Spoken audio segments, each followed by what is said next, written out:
So there's two major types of bonding. There's ionic bonding and covalent bonding.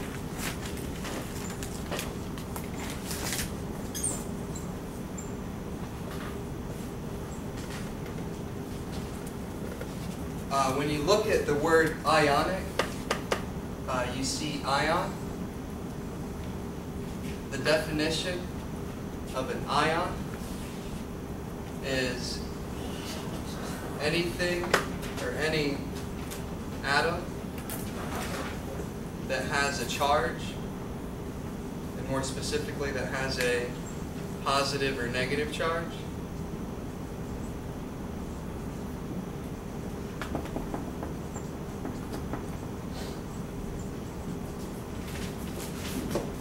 The most stable column of the atoms in the periodic table is your noble gases. So the atoms, before they bond, and why they bond, is because they will be able to have the same electron configuration as their closest noble gas. So everything that is on the far left side is always going to be a cation. Everything that's towards the right is going to be an anion. And everything in the middle, the transition elements, they're going to be cations. And this is where you'll get your multiple charge states. So to begin with, if you look at column 1, for example, looking at hydrogen all the way down to francium, the closest noble gas to them is going to be 1 less.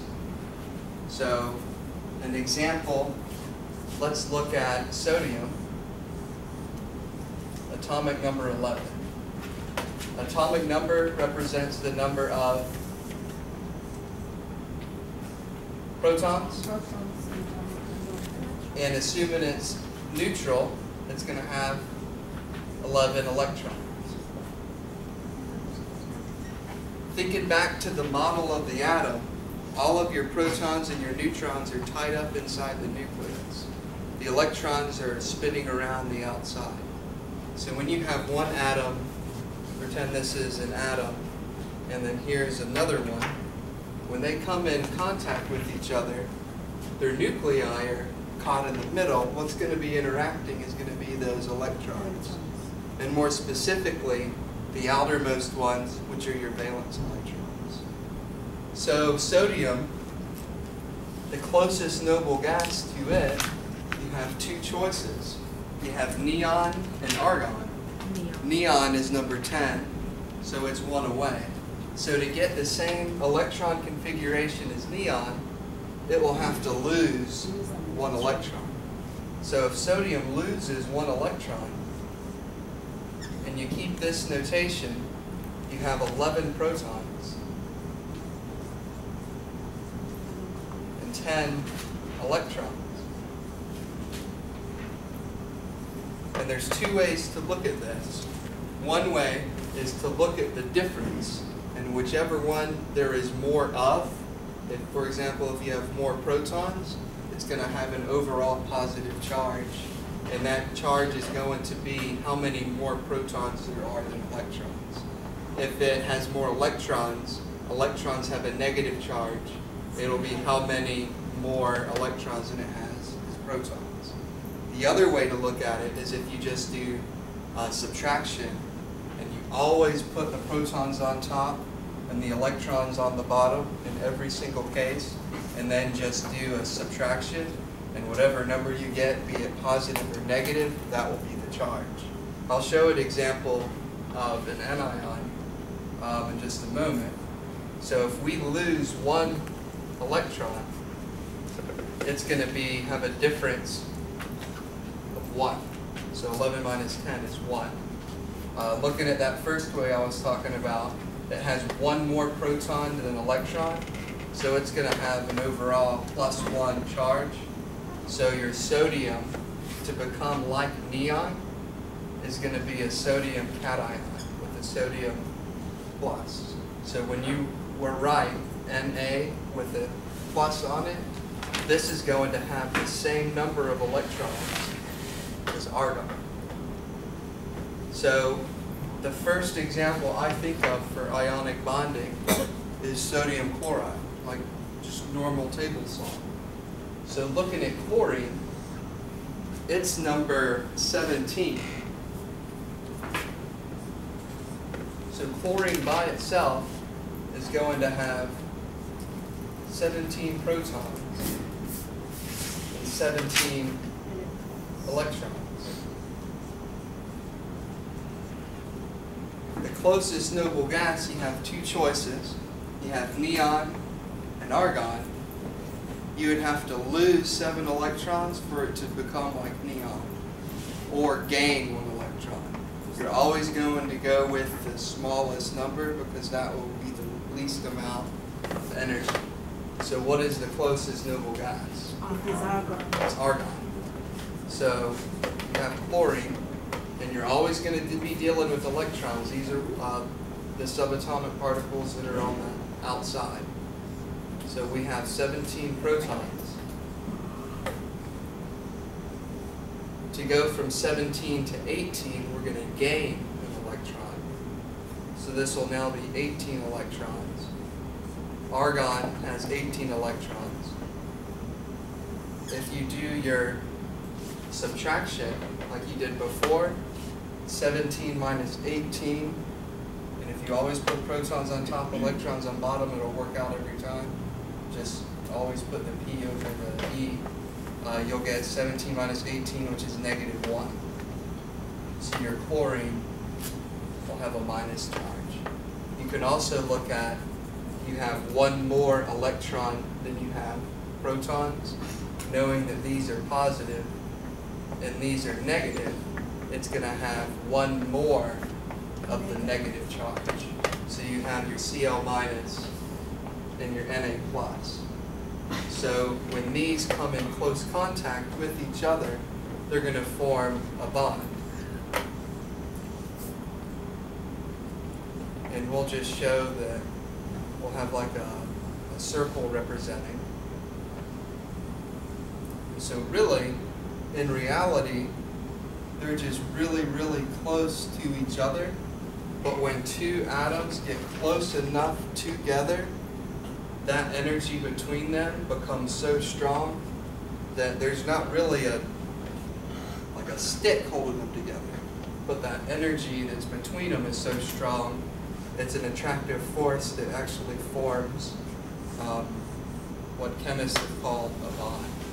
And you'll write it like this, NaCl. So Na is going to be bound, where this is your ionic bond.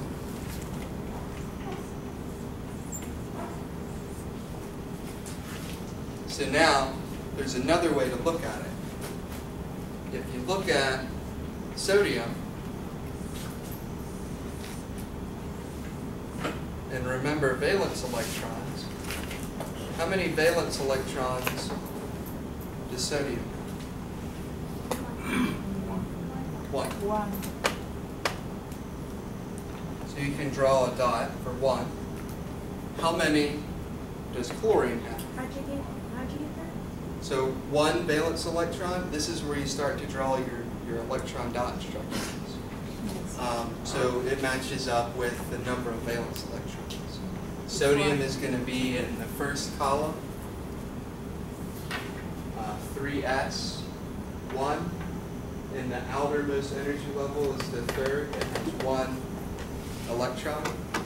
So you have 1s2, just quickly going back, 1s2, 2s2, 2p6, 3s1.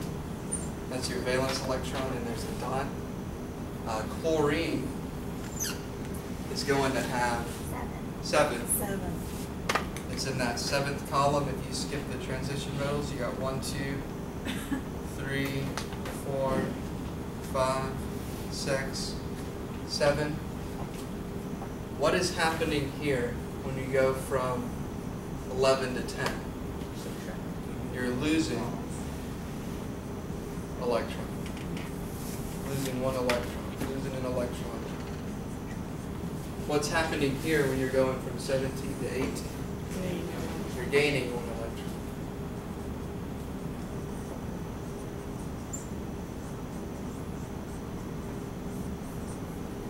You won't have to show this on the exam, but this is just kind of showing you what it looks like, how that octet rule works. So chlorine wants to be like argon, and it wants to gain an octet. An octet is 8, so it wants to have 8 electrons around it. At the moment it has 7. So if sodium loses 1 electron, and chlorine gains it, you're now going to get chlorine that will have its 8 electrons, and then you would draw it like this. This is not going to be a sharing of electrons, it's going to be a giving and a taking. Sodium is giving its electron to chlorine to get your bond of